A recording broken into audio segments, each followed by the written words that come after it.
तर नमस्ते, मी वंदना. माझ्या चॅनलमध्ये तुमचं सगळ्यांचं पुन्हा एकदा स्वागत. तर आपण ब्लाऊज कटिंग करणार आहोत आणि सुंदर पद्धतीने आपण ब्लाऊज कटिंग करायची. तर मी 40 छातीचा कटोरी ब्लाऊजची कटिंग करणार आहे. तर व्हिडिओ पूर्ण बघा आणि व्हिडिओ आवडला तर लाईक शेअर सबस्क्राईब करायला विसरू नका. तर आपली आता तयारी झालेली आहे सगळी ब्लाऊज कटिंगची. तर आपण ब्लाऊज कटिंग कशी केली पाहिजे किंवा कशा पद्धतीने आपण ब्लाऊज दाखवला पाहिजे, तर तुमचे काही डाऊट असतील तर नक्कीच कमेंट करा. डाऊटनुसार आपण व्हिडिओ त्याच्यावर नक्की बनवू. आणि मी जेवढ्यांनी आपल्याला कमेंट केली तेवढ्यांच्या कमेंटनुसार मी हर एक सबस्क्राईबचं मी उत्तर दिले कमेंटनुसार. त्यांना ब्लाऊज कटिंग असू द्या किंवा स्टिचिंग असू द्या, तुमची जर काही कमेंट असेल तर त्यानुसार पण आपण व्हिडिओ नक्कीच बनवू. तर आपण आता बघणार आहोत 40 छाती कटोरी ब्लाऊज कटिंग. तर कंटिन्यू करा. नमस्ते, मी वंदना. माझ्या चॅनलमध्ये तुमचं सगळ्यांचं पुन्हा एकदा स्वागत. तर आपण बघणार आहोत 40 छातीचा कटोरी ब्लाऊज कटिंग डायरेक्ट अस्तरवर. तर कशा पद्धतीने आपण कटिंग करायची आणि सिंपल पद्धतीने कशी कटिंग करायची हे तुम्हाला मी दाखवते. आपण कार्डशीट पेपरवर कटिंग न करता आपण डायरेक्ट ब्लाऊज पिसावर कटिंग करायची आणि खूप सिंपल पद्धतीने कटिंग आहे. नक्कीच तुमच्या पण लक्षात येऊन जाईल. आणि काही डाऊट असतील तर नक्की कमेंट करा, त्याच्यावर पण आपण प्रश्न सॉल्व्ह करू. तर सगळ्यात अगोदर आपल्याला उंची टाकायची. तर उंची तुम्ही तुमच्या आवडीनुसार टाकू शकता. आता कस्टमरची उंची जेवढी असेल आपल्याला तेवढी टाकायची आणि त्याच्यामध्ये आपल्याला 1 इंच मिक्स करायचं आहे. समजा 14ची उंची असेल तर 15 इंच घ्या आणि 13ची उंची असेल तर 14 इंच घ्या. अशा पद्धतीने आपल्याला उंची घ्यायची. तर कस्टमरची उंची आपल्याला घ्यायची 15 इंचाची. ब्लाऊज शिवून होणार 14 इंचाचा. आपण एक मार्किंग करून घेऊ. आता मी तुम्हाला दाखवते सिंपल पद्धतीने ब्लाऊज कटिंग. 5.5 इंच आपल्याला शोल्डर घ्यायचे, 6 इंच आपल्याला मोंड्यासाठी घ्यायचे, 38 छातीला 5.25 6 इंच एकदम परफेक्ट आहे. आता 6 इंच आपण मोंडा घेतला. 9.5 इंच 38 छातीचा चौथा भाग येतो, त्याच्यामध्ये आपण 2 इंच शिलाई मार्जिन ठेवायची. आता 2 इंच आपण शिलाई मार्जिन ठेवली. आता आपल्याला सगळं माप चेक करायचं किती बसलंय. 11.5 इंच.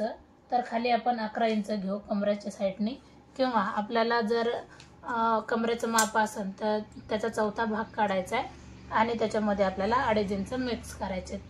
1 इंच आपला टक्ससाठी जातो आणि 1.5 इंच शिलाई मार्जिन जाते. तर आता आपण इथे एक मार्क करू 1.5 इंच. हे आपली शिलाई मार्जिन असणार फिटिंग साईडचे. तर इथं आपण एक लाईन आखून घेतली. आता सगळ्यात अगोदर आपण ही तिरकी एक लाईन आखून घ्यायची का ती मोंड्यासाठी असेल. 1.5 इंच आपण पाठीमागच्या साईडला एक लाईन ठेवली आणि 1 इंच आपल्याला फ्रंट बाजूने. आता आपण याला आकार देऊन घ्यायचा आहे. आकार देताना व्यवस्थित आकार द्या, कारण मोंड्यामध्ये चून वगैरे पडता कामा नये.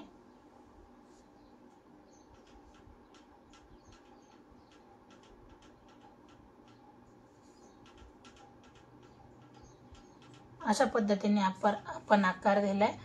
तर आता आपल्याला 2.25 इंच गळा घ्यायचा आहे. 2.25 एकदम परफेक्ट असा बसून जातो. पाठीमागचा गळा आपण घेणार आहोत 9.5 इंचाचा. 9.5 इंचाचा आपण पाठीमागचा गळा घेतलाय, म्हणजे 9 इंचाचा होऊन जाते. वरती आपण 2.25 घेतले तर खाली 3 इंच जरी घेतलं तरी चालते, कारण गळा हा व्यवस्थित गोल येऊन जातो आणि छान पण वाटतो. अशा पद्धतीने याला आपण गोल आकार दिलाय. तर हा पाठीचा भाग तुम्ही बघू शकतात किती कमी वेळामध्ये याची पूर्ण आखून झाले आणि आपण याची कटिंग करणार आहोत. आपल्याला जवळजवळ 38 छाती आपण जे डायरेक्ट अस्तरवर दाखवते, तर याला 1 मीटर कपडा लागलाय. 80 पॉईंटमध्ये होणार नाही, तर आपण 1 मीटर कपडा घेतलाय, कारण आपल्याला याच्यामध्ये वाढवावी लागते कटोरी. तर खूप सुंदर याची कटिंग झाली. आता आपण हाच पाठीचा भाग उचलायचा आहे आणि फ्रंट बाजू आपल्याला काढून घ्यायची. आता मी जसं आहे तसं ठेवते आणि थोडंसं प्रेस करून घेते, म्हणजे आपल्याला बऱ्यापैकी जे ओळखण असं अगोदरचं ते आपल्याला भेटून जातं आणि आपण त्याच्यावर मार्किंग करून घेऊ. मग आता पाहू शकतात जसं आहे तसं आपण ठेवले, किंवा मग थोडंसं आपण परत एकदा आखून जरी घेतला तरी चालते, कारण काही पॉईंट लक्षात नाही आले.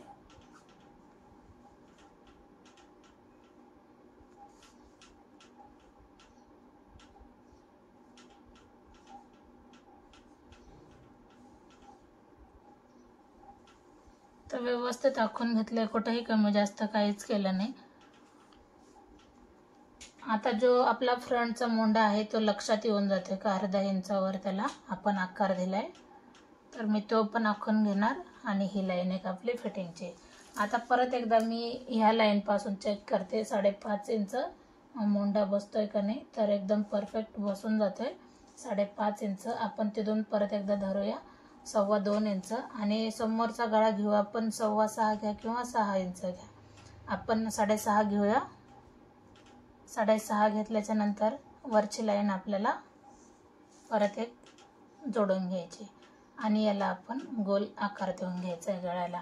आता काय करायचं आहे आपल्याला, सगळ्यात अगोदर म्हणजे जी आपली कटोरीकडची बाजू आहे त्या बाजूने आपल्याला 3 इंचावर एक पॉईंट द्यायचा आणि समोरच्या बाजूने 2.5 इंचावर एक पॉईंट द्यायचा. आता 2.5 इंच आणि 3 इंच आपल्याला दोन्ही मिक्स करून घ्यायचे. कटोरी काढण्याची किंवा ब्लाऊज कटिंगची हर एक पद्धत वेगवेगळी आहे, असं काहीच नाही. हर एक व्हिडिओमध्ये आपण थोडासा चेंज करू शकतो. आकार देऊन घ्यायचा आहे आपल्याला लगेच क्रॉस पट्टीसाठी अशा पद्धतीने. आता आपण काय करणार आहोत, आपल्याला कटोरी काढायची 38 छातीची. तर आपण 38 छातीला आपण 6 इंचाची कटोरी काढू. आता ही जी लाईन आहे ही आपली कोणत्याच मापामध्ये बसत नाही, कारण आपण हे जे काठ होतं आपल्याला हा सगळा काढून टाकायचा आहे. तर एकदम परफेक्ट अशी कटोरी आपण 6 इंचाची घेतली. 3 इंचावर आपण एक पॉईंट देऊ म्हणजे हा मधला पॉईंट आला, किंवा अशा पद्धतीने जरी मुडा प्लाटेप तरी पण आपण मधला सेंटर हा निघून जातो. तर ही लाईन आपण हे असेच आपल्याला सरळ घ्यायचे आणि नंतर मग आपल्याला गळ्यापर्यंत पण आपल्याला 1 इंच घ्यायचं आहे. 1 इंच घेतल्याच्या नंतर ही लाईन आपल्याला इथं क्रॉस करायची थोडीशी आणि क्रॉस केल्याच्या नंतर आपल्याला थोडासा आकार देऊन घ्यायचा आहे अशा पद्धतीने. तर बघू शकतात खूप कमी वेळामध्ये आपण कटोरी ब्लाऊजची कटिंग एकदम सुंदर शेपमध्ये देऊ शकतात. आता काय होतं, ज्या वेळेस आपण क्रॉस पट्टी पेपरवर जर कटिंग केली तर वेगळे काढतो. तर याच्यामध्ये काय करायचं आहे आपल्याला, याच्यामध्येच 1 इंच आपल्याला जास्त घ्यायचं आहे उंचीमध्ये, म्हणजे कटोरी आपली ही क्रॉस पट्टी आपली कमी पडणार नाही. तर बाकीचं जसं आहे तसंच आपल्याला कटिंग करायची. नीट लक्षात घ्या माप, कारण वारंवार तीच कटिंग असते. जे कस्टमरचे काम आहेत मी त्यानुसारच तुम्हाला कटिंग दाखवते.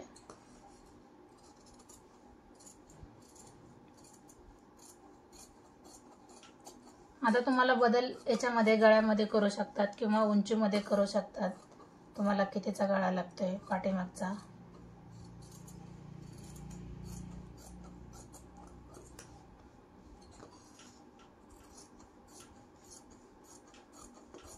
आता आपल्याला क्रॉस पट्टीमध्ये काहीच बदल करायचा नाही, कारण आपण 1 इंच याच्यामध्ये जास्तच घेतलेला. आपल्याला फक्त आता कटोरी वाढवायची.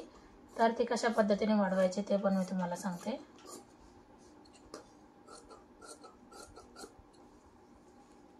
आता हा झाला आपला कटोरीचा पूर्ण शेप. आता आपण बघणार आहोत कटोरी वाढवण्याची सोपी पद्धत, कशा पद्धतीने आपण कटोरी वाढवू शकतो. किंवा बऱ्याच जणांचा प्रॉब्लेम येतो, कटोरी तिरकी येते किंवा चपटी बसते. तर हा प्रॉब्लेम अजिबात येऊ नये याच्यासाठी व्हिडिओ कंटिन्यू करा. आता आपण ह्याच अस्तरवर कटोरीला ठेवून घेऊ. सगळ्यात अगोदर आपण बाही कटिंग करू. मग आपल्या लक्षात येऊन जाईल का कटोरी आपल्याला किती वाढवले पाहिजे आणि कपडा आपल्याला बरोबर पुरतोय त्याच्यामध्ये. मग तर त्याच्या अगोदर आपल्याला घडी बाहीसाठी कितीचे घ्यावे लागेल ते आपण चेक करू. आता 38 छातीचं माप आपण कसं घ्यायचं आहे, जवळजवळ 8.25 इंच बसले. 8.25 इंच आणि त्याच्यामध्ये 1 इंच मिक्स करा. 9.25 9.5 पर्यंत आपण घडी घेऊ शकतो.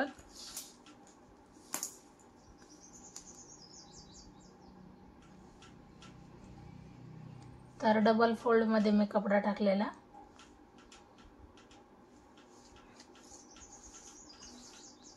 आता आपण जवळजवळ कमी पडायला नको, तर आपण मग 10चेच घडी घेऊ. परत कमी जर पडला तर प्रॉब्लेम होतो, कारण आपण 1.5 इंच तरी आपण मिक्स करू शकतो. समजा आता आपली घडी किती आली, 8.25 इंच. 8.25 मध्ये आपण जर 1.5 इंच मिक्स केलं तर परफेक्ट आहे. तर आपण 1.5 इंचच मिक्स केलंय. तर सगळ्यात अगोदर आपल्याला बाही किती आहे हे आपल्याला चेक करून घ्यायचं आहे. तर बाही आहे कस्टमरची 4 इंच. तर 4 इंचामध्ये आपल्याला 1 इंच मिक्स करायचं आहे। आता इथं थोडंसं तिरकं झालंय तर मग मी थोडंसं कट करून घेणार। जो आपण पॉइंट दिला तिथे मी कट करते, म्हणजे त्याचा तिरकापणा पूर्ण निघून जातो।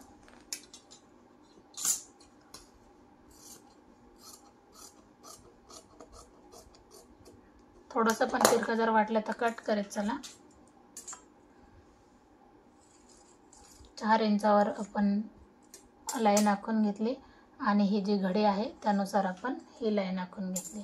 आता काय करायचं आहे आपल्याला, मी तुम्हाला हर एक व्हिडिओमध्ये सांगितले की आपण याला नंतर जॉईंट देतो ज्यावेळेस आपण ब्लाऊज शिवतो। तर आपल्याला दंड घेर जेवढा आहे तेवढा आपल्याला चेक करायचं आहे। जेवढा दंड घेर असेल त्याच्यामध्ये तुम्ही 1.5 इंच मिक्स करा। आता याचं दंड घेर आहे 6.5 इंच, म्हणजे हे बाजू पूर्ण, आणि इथं मग 2 इंच आपण घेऊ शकतो। म्हणजे आपण एवढं जरी ठेवलं तर काही अडचण नाही। तर खाली उतरूया आपण 2.5 इंच, समोरच्या भागामध्ये आपण 2.5 इंच खाली आले। आता नंतर आपल्याला आकार देऊन घ्यायचा आहे अशा पद्धतीने। तर किती सिंपल पद्धतीने आपण आकार दिला तुम्ही पाहू शकतात। ही लाईन आपल्याला घडीच्या लाईनला जॉईन करायची 6.5 इंचाची, आणि ही लाईन आपल्याला जी एक्स्ट्रा मार्जिन होती ती एवढं बसलंय माप, तर मग मी इथं जॉईन केली। तर आपल्याला उरलेल्या कपड्यामध्ये कटोरी ही एकदम परफेक्ट अशी काढता येईल। तर कमी वेळामध्ये आपण हर एक ब्लाऊजचे पूर्ण मापच शिकले जवळजवळ। मी बाहीपासून तुम्हाला सगळं दाखवलंय। तर याला आपण जॉईंट दिल्याच्या नंतर मग हे पूर्ण व्यवस्थित करून घ्यायची कटिंग।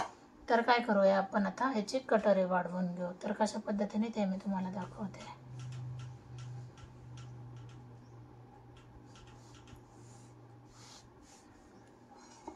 आता जी आपली कटोरी होती ती आपल्याला बरोबर तिरकी ठेवायची। तिरकीच ठेवले मी, बघू शकतात।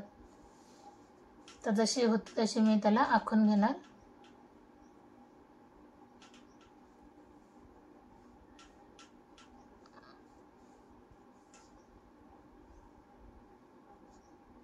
जसं आहे तसं आपल्याला आखून घ्यायचं आहे पूर्ण।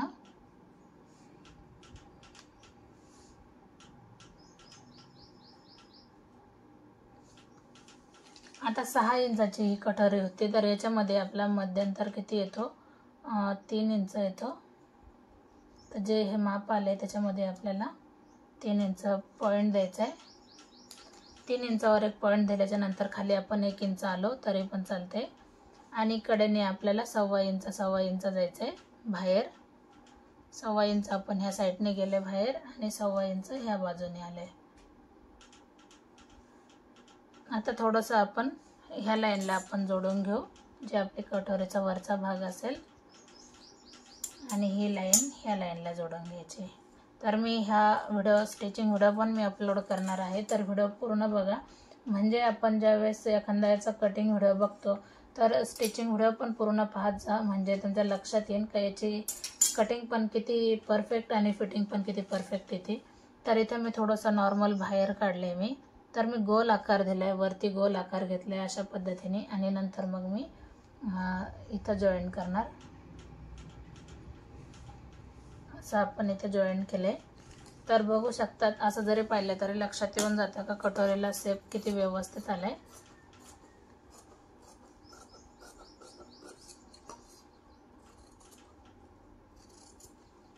अशा पद्धतीने जवळजवळ आपली ब्लाऊजची कटिंग ही पूर्णच झाली। व्हिडिओ आवडला तर नक्कीच लाईक करा, शेअर करा, सबस्क्राईब करायला विसरू नका। तर तुमच्या कमेंटनुसार आपण नक्की व्हिडिओ बनवले जातील। तर तुमच्या ज्या कमेंट असतील नक्कीच कमेंट करा। तर तुम्हाला व्हिडिओ आवडतोय का नाही आवडत, तुम्हाला सांगण्याची पद्धत कशी वाटते ते पण कमेंट करा, म्हणजे मी तुमच्या कमेंटनुसार नक्की व्हिडिओ बनवले जातील। तर पुन्हा भेटू आपण नवीन आणि चांगल्या व्हिडिओमध्ये, तोपर्यंत नमस्ते।